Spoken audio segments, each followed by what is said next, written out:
El Señor esté con ustedes. Evangelio de nuestro Señor Jesucristo según San Mateo. Jesús dijo: Te alabo, Padre, Señor del cielo y de la tierra, porque habiendo ocultado estas cosas a los sabios y a los prudentes, las has revelado a los pequeños. Sí, Señor, porque así lo has querido.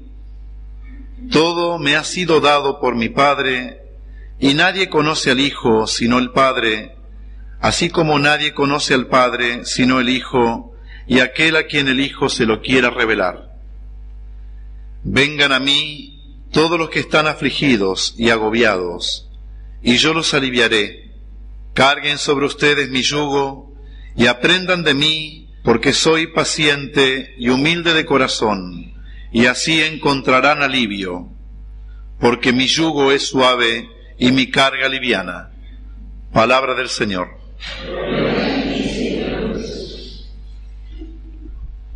Hay una realidad que conviene de vez en cuando refrescar, una realidad, digo, espiritual, que es una verdad enseñada por la Iglesia y que nosotros la vivimos como una realidad concreta, personal e íntima.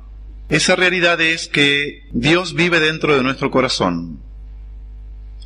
Es verdad que es frecuente que muchas veces las personas pensamos que Dios está fuera de nosotros. Sin embargo, ese pensamiento no es completo, porque Dios está fuera de nosotros porque es un ser personal y nosotros también somos seres personales, que no nos confundimos en una esencia divina, como dicen hay otras religiones que dicen que todo es Dios, ¿no es cierto? Entonces, la vaca es Dios, una cucaracha es Dios, un yuyo es Dios, un ángel es Dios, Dios es Dios, toda una mezcolanza que no se sabe la diferencia, ¿no es cierto? Entonces, ese pandeísmo, todo es Dios, no lo afirmamos nosotros los católicos. Nosotros decimos que Dios es Dios y yo soy yo, y nosotros provenimos de Él.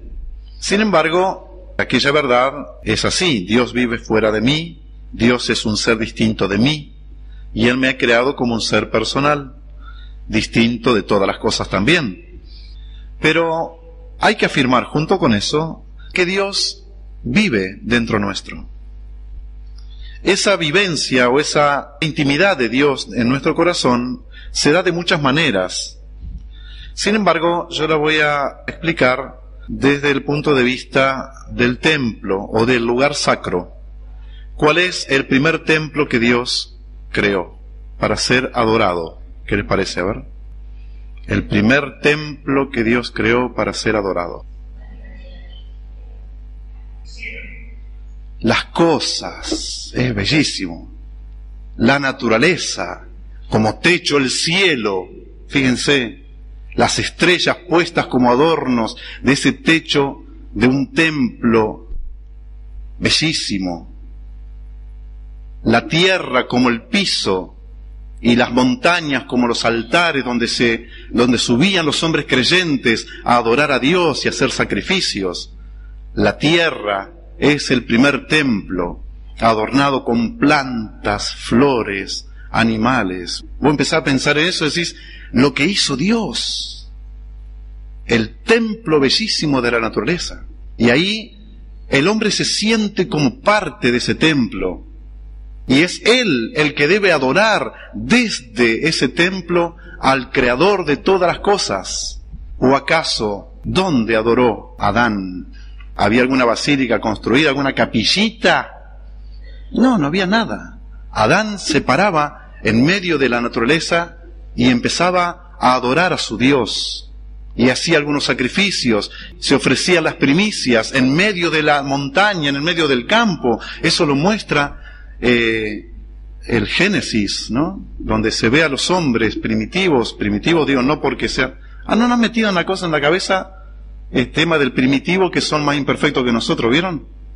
Y ser primitivo es ser primero, y lo que es primero no siempre es lo más imperfecto. Bueno, la naturaleza, el primer templo, donde nosotros debemos adorar a Dios y debemos ofrecer las primicias de nuestra vida, de lo que hacemos. Después de ello aparecieron otros templos, representación de aquel bellísimo templo en el cual nosotros también vivimos, y los templos construidos por manos de hombres, los lugares donde se hacía como un refugio, y así aparecen esos lugares cerrados a los cuales también nosotros participamos, entramos a los templos, a los lugares donde se adora, y esos templos son representación de toda la naturaleza. ¿No entraron alguna vez a un templo donde estaba pintado el cielo con estrellitas? Es raro, es decir, che, no tenían nada para pintar. En el techo del templo, pintadas las estrellitas, nubecitas. ¿Qué quiere decir? Hay como un vínculo entre este templo construido por mano de hombre y aquel primer templo.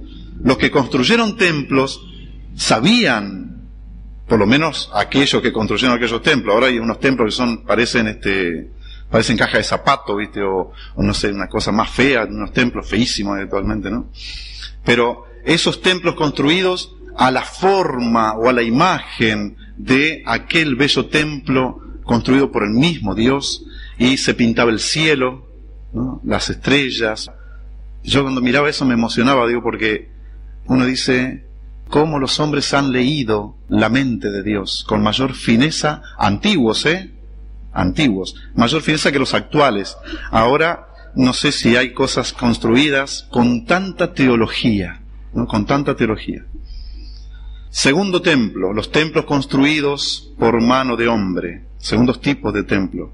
Esos templos guardan la divinidad. Nosotros en nuestros templos católicos, nos lo dice la fe, guardan al mismo Dios. Ya no es un lugar donde el hombre va a ir a adorar, sino que es un lugar donde Dios vive y donde Dios late y donde Dios es carne. Bajo las apariencias del pan se guardan en nuestros templos las especies sagradas, esa verdad de Cristo presente en los sagrarios, donde nosotros ingresamos, a donde doblamos la rodilla. Pero ¿ante quién doblamos la rodilla? Ante Cristo, que está presente allí. Y ya Dios no es un ser invisible, donde por ahí miramos para arriba porque creemos o hacemos la gráfica de que está arriba. Sí, pero Dios está en todos lados, no está arriba. Está en todos lados, está dentro mío, está en todos lados. Pero miramos para arriba porque en ese templo inmenso se nos dice que Dios es lo más perfecto. Y lo más perfecto en una imagen está allí arriba, en la cumbre de todo lo creado, más allá de todo lo creado, Dios es. Y el hombre mira hacia arriba. En cambio, en los templos construidos por hombre y en nuestros templos católicos, ya no miramos tan arriba, ¿no? Miramos medio ahí a nuestro nivel. Los sagrarios no están colgados de los techos, sino que están al nivel de nuestros ojos casi. No está mal puesto así, porque Dios se ha hecho hombre y ha puesto su morada entre nosotros. Él ha elegido ser uno de los nuestros, y en los templos católicos Dios se ha puesto a nuestro nivel y los sagrarios están casi a la línea de los ojos. En muy pocos templos se encuentran los sagrarios allá arriba perdidos. Nuestros templos, y aún los pequeños, especialmente como nuestra capilla o nuestra parroquia, el templo San Cayetano, tenemos al sagrario aquí, muy cerquita nuestro y a nuestro nivel casi. Es una posición del sagrario que no solamente indica que Dios está allí, sino que Dios ha descendido junto a nosotros y ha puesto su vivienda en medio nuestro. Tercer tipo de templo, el más hermoso, el más bello, el más amado. Yo, cada uno de nosotros. Más bello nuestro ser humano que toda la creación. Más y mejor construido que los templos hechos por mano de hombre. Nosotros somos templos del Espíritu y en nosotros quiere Dios vivir y quiere hasta dormir, podríamos decir, no sé, como descansar. Dios es íntimo a cada hombre y nosotros hemos sido construidos ya no por mano humana, con colaboración humana, sí, nuestro papá y nuestra mamá, pero Dios nos ha pensado a nosotros y nos ha dado un alma inmortal en la cual descansa Dios, vive Dios, late Dios. Nosotros somos los templos que resumen todos los templos. Hasta podríamos decir que nosotros somos una imagen de toda esa obra maravillosa de la creación, y el cosmos y todo lo creado se muestra en el microcosmos, según decían los medievales, el microcosmos, que es un hombre en sí mismo, una mujer, resumen todas las cosas creadas, y en él vive Dios, y yo soy un templo. Y ahí aparecen cantidad de consecuencias. Primero, no es mi alma el templo, sino que yo soy el templo, unión de cuerpo y alma. Y por eso la Sagrada Escritura dirá, vuestros cuerpos son hostias vivas. Hablan de la sacralidad del cuerpo. El cuerpo creado por Dios con colaboración humana es el templo también. No se puede despreciar el cuerpo. Y nosotros no hemos sido creados para la carne. Ustedes no están animados por la carne, sino por el Espíritu, dado que el Espíritu de Dios habita en ustedes. El que no tiene el Espíritu de Cristo no puede ser de Cristo.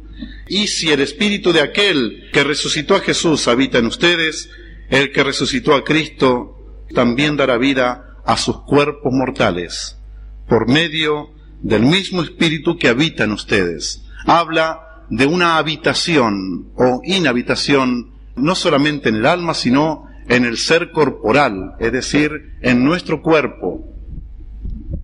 ¿Cómo tratamos a nuestro cuerpo? ¿De qué manera veneramos a nuestro cuerpo? No a la forma mundana, evidentemente. Hay gente que se le han subido las ansias de ser bello, ¿no es cierto? Tienen 40 años y andan haciéndose los nenes. Tienen 50 años y andan haciéndose las nenas. Tienen 200 años y siguen queriendo tener 20. La locura por custodiar el cuerpo y cuidar el cuerpo y remedios para el cuerpo. Pareciera que una desesperación por no envejecer nunca. Terminan haciendo desastre a veces consigo mismo, atacándose a sí mismos también, con dietas y locuras y no sé, tantas cosas que uno ve en este mundo raro, ¿no? El cuerpo ya no respetado y venerado, sino el cuerpo puesto en el lugar de Dios, que es distinto, es un exceso, ¿no? El cuerpo puesto en el lugar de Dios, la belleza física puesta en el lugar de Dios, la salud, entre comillas, puesta en el lugar de Dios. Una cosa que, mirado desde este punto de vista, aterroriza, porque uno dice, qué pobre Dios tiene esta persona, ¿no? Qué pobre Dios. Porque, quiera o no quiera, un día ese Dios se deshojará como un árbol en otoño, ¿no? Digo y vuelvo a repetir que Dios nos ha construido a nosotros cuerpo y alma, y ese es el templo más perfecto. ¿De qué manera nos tratamos a nosotros mismos y de qué manera tratamos a los demás? Si mi vecino, por ejemplo, ¿no?, que está con una escopeta por la ventana tratando de matarme cuando yo salga, medio truculento el ejemplo, pero bueno, ¿no? Y antes de decir tiene un espíritu de asesino, uno, si lo ve desde la fe, uno debiera decir es un hijo de Dios que está mal. Qué difícil que eso, ¿no? Es un templo del Espíritu que está abandonado posiblemente. Es un hombre que ha sido creado para que Dios viva allí. Sin embargo, ahora está lleno de odio, está lleno de venganza, está lleno de mal. Le pediré al dueño de ese templo que lo convierta, que lo haga bueno, que lo haga un verdadero templo lleno de luz. Miren cómo uno puede mirar, puede descubrir cosas nuevas en los demás, a pesar de su maldad, a pesar de los desvíos que una persona puede tener. Nosotros sabemos, y nos lo enseña la fe, de que cada persona, cada ser humano, por más malo que sea, ha sido creado para ser templo de Dios. Podríamos encontrar nosotros un fundamento para respetar a todos, para buscar el bien de todos, hasta para perdonar a todos, como descubriendo que hay algo más grande en las personas que lo que nosotros vemos de manera superficial. Dios ha hecho hijos de Él para vivir dentro de ellos. Y esa verdad también nos puede ayudar a vernos de mejor manera nosotros mismos.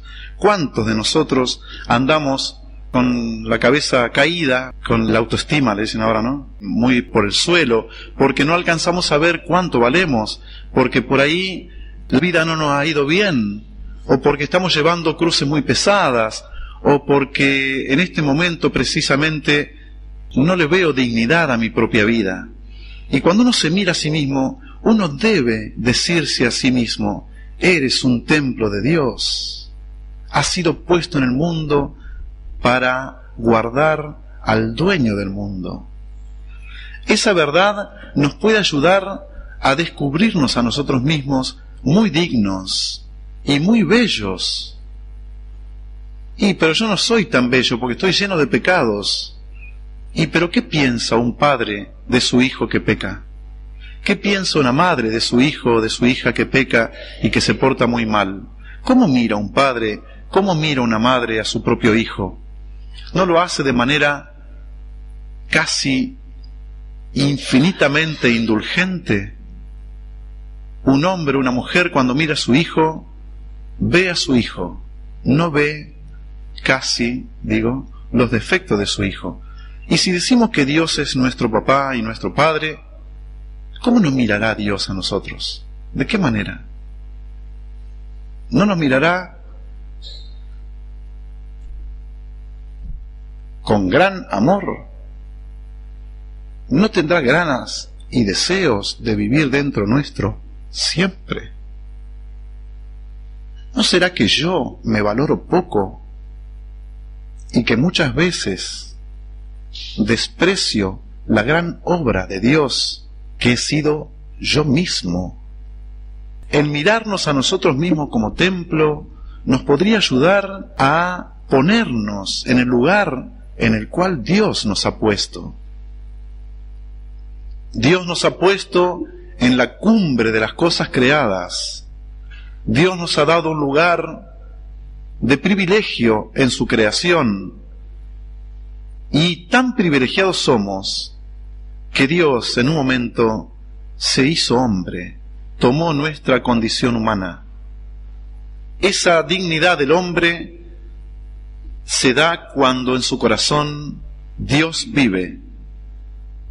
Y Dios vive siempre en todos los hombres, pero Él quiere vivir de una manera cada vez más perfecta. Por eso Jesucristo le dirá a los judíos en un momento: ¿acaso Dios no ha dicho, vosotros sois dioses? ¿Qué es ser Dios? Es como si yo en un momento guardo una brasa grande así como de un puño adentro de una bolsa de papel, ¿no es cierto? Entonces en un momento la brasa hace fuego su continente o su recipiente. Bueno, es como si Dios viviendo dentro nuestro nos transforma en Él y nos hace Dios o nos diviniza. Y en ese instante empieza a hacerse la verdadera transformación de un hombre en lo que quiere ser. ¿Qué es lo que quiere ser un hombre o una mujer? Quiere ser feliz eternamente. Quiere ser feliz eternamente. No se puede hacer feliz, no se puede pretender la felicidad eterna si no es transformándose en un ser que sea eterno. Y ese solo es Dios. En esta hermosa lectura encontramos algún fundamento de lo que acabamos de decir, y lo vuelvo a leer. Ustedes no están animados por la carne, sino por el Espíritu, dado que el Espíritu de Dios habita en ustedes. El que no tiene el Espíritu de Cristo no puede ser de Cristo. Y si el Espíritu de aquel que resucitó a Jesús habita en ustedes, el que resucitó a Cristo Jesús también dará vida a sus cuerpos mortales, por medio del mismo Espíritu que habita en ustedes. Hermanos, nosotros no somos deudores de la carne para vivir de una manera carnal. Si ustedes viven según la carne, morirán. Al contrario, si hacen morir las obras de la carne por medio del Espíritu, entonces vivirán. Dios nos conceda adorar en espíritu y en verdad. Porque una vez la samaritana, recordarán el texto ese, estaba en el pozo de Jacob, ¿no es cierto? Estaba Jesús sentado en el pozo, a mí me encanta ese texto. Dice que era a las 3 de la tarde, o sea, un calor del terror, o el mediodía, dice, ¿no? Y haber estado Jesús ahí, mirando el pozo abajo, ¿no? No tenía nada para sacar el agua, le ha dado sed seguramente, ¿no? Los apóstoles habían ido a buscar algo para comer, y en un momento llega una mujer con un cántaro de agua, descuelga el cántaro y saca agua. Y Jesús le dice, dame de beber. Entonces la mujer le dice, ¿cómo tú, siendo judío, me pides de beber a mí, que soy samaritana? En efecto, dice el texto, los judíos no se hablaban con los samaritanos. Entonces Jesús le dice, si tú supieras quién es el que te pide, dame de beber, tú misma le pedirías a él y él te daría agua viva, esa agua que se mueve, ¿no? Entonces la samaritana le dice, ¿cómo tú puedes darme agua viva si no tienes cántaro? ¿No? ¿Acaso crees ser más grande que nuestro padre Jacob, que construyó este pozo y bebió él, sus siervos y sus animales? ¿Quién eres tú? Y empiezan a hablar de la adoración. Dice, ustedes dicen que hay que adorar en Jerusalén y nosotros decimos que tenemos que adorar ahí en la montaña de Samaria, ¿no es cierto? ¿No? Entonces Jesús le dice una respuesta que es maravillosa. Dice, mujer, llegará un tiempo que no se adorará ni aquí ni allí. Los adoradores que Dios quiere son aquellos que lo adoren en espíritu y en verdad. Y hasta podríamos decir, en el espíritu, es decir, dentro de sí y por obra de Dios. Y en la verdad de esa relación, en la verdad de una relación íntima en la cual Dios es nuestro amor total. Dios vive dentro nuestro, Dios quiere vivir dentro nuestro, y nosotros somos los templos más hermosos que Él ha creado, así que tenemos que respetarnos, respetar a los demás, valorarnos y valorar a los demás, y saber que Dios ha hecho las cosas muy bien. Creo en Dios Padre Todopoderoso,